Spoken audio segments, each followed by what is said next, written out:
শুধু সাধারণ মানুষ বা বিশেষজ্ঞরাই নয়, ব্যাংক হিসেবে আবগারি শুল্ক হার বাড়ানোর সিদ্ধান্তে সংসদেও সমালোচনার মুখে পড়েছেন অর্থমন্ত্রী।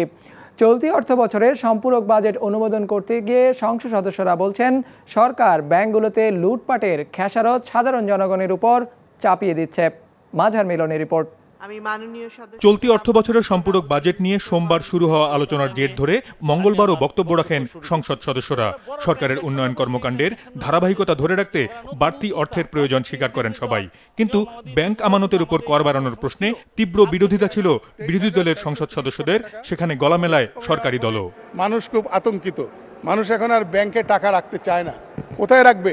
ওই আগের পদ্ধতি, হয় বালিশের নিচে, না হলে আপনার সিন্ধুকে, এটা নিচে আবার চলে যাবে মাটির নিচে। মাটির নিচেও প্রবলেম। মাটির নিচে সম্পদ নাকি সব সরকারের। জনপ্রিয় সরকার, গণতান্ত্রিক সরকারের আমাদের মাননীয় প্রধানমন্ত্রী এটাকে অ্যাকসেপ্ট করার কথা না, কারণ প্রান্তিক মানুষ এই ব্যাংকের বিষয়টা এটা খুবই উদ্বিগ্ন। এটাকে প্রত্যাহার করার জন্য আমি দাবি জানাচ্ছি। এই টাকাটা যদি রদ করা হয়, এই ট্যাক্স যদি কমিয়ে দেওয়া হয়, 500 টাকাও যদি রাখা হয়, এই ইমেজ যে ক্ষুণ্ণ হয়েছে সরকারের, সেই ইমেজ পূরণ হবে কিনা আমি জানি না। মানুষ স্পিকার, সংসদ সদস্যরা আলোচনায় অংশ নিয়ে বলেন, একদিকে সাধারণ মানুষের আমানতের উপর কর আরোপ করা হচ্ছে, অন্যদিকে জনগণের টাকায় সরকারি ব্যাংকগুলোকে মূলধন ঘাটতি যোগান দিচ্ছে, যেখানে সরকারি ব্যাংকগুলো থেকে অর্থ লোপাট বন্ধে পুরোপুরি ব্যর্থ হয়েছে সরকার। একটা অবাধ লুটপাটের জায়গা হচ্ছে এই ব্যাংক। পেইড-আপ ক্যাপিটাল খেয়ে ফেলেছে ব্যাংকে। সেই পেইড-আপ ক্যাপিটাল যোগান দিতে গিয়া এখন জনগণের উপর এক্সট্রা ভ্যাট, ট্যাক্স এবং এই সম্পূরক কর, আবগারি কর এগুলো বসানো হচ্ছে। জনগণ তো এটা দিতে প্রস্তুত না, কেন আপনারা এটা বসাবেন? আলোচনার সমাপনী বক্তব্যে ব্যাংক খাত থেকে অর্থ লোপাটের প্রশ্নে অর্থমন্ত্রী কোনো সদুত্তর দিতে না পারলেও স্বীকার করেন বিপুল পরিমাণ অর্থ পাচার রোধ করতে সরকারের অক্ষমতার কথা।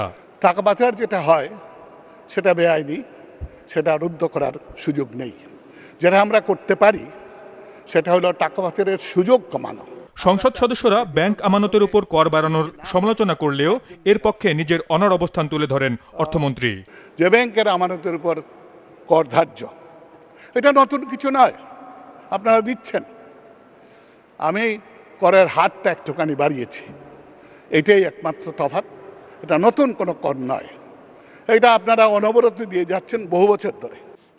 পরে সংসদে 2016-17 অর্থ বছরে 27টি মন্ত্রণালয় ও বিভাগের জন্য 18,370 কোটি টাকার সম্পূরক দাবির উপর ভোটাভুটি অনুষ্ঠিত হয়। যারা এই প্রস্তাবের পক্ষে আছেন তারা হ্যাঁ বলুন। মাঝহার মিলন, বিজনেস রিপোর্ট, মাছরাঙ্গা টেলিভিশন।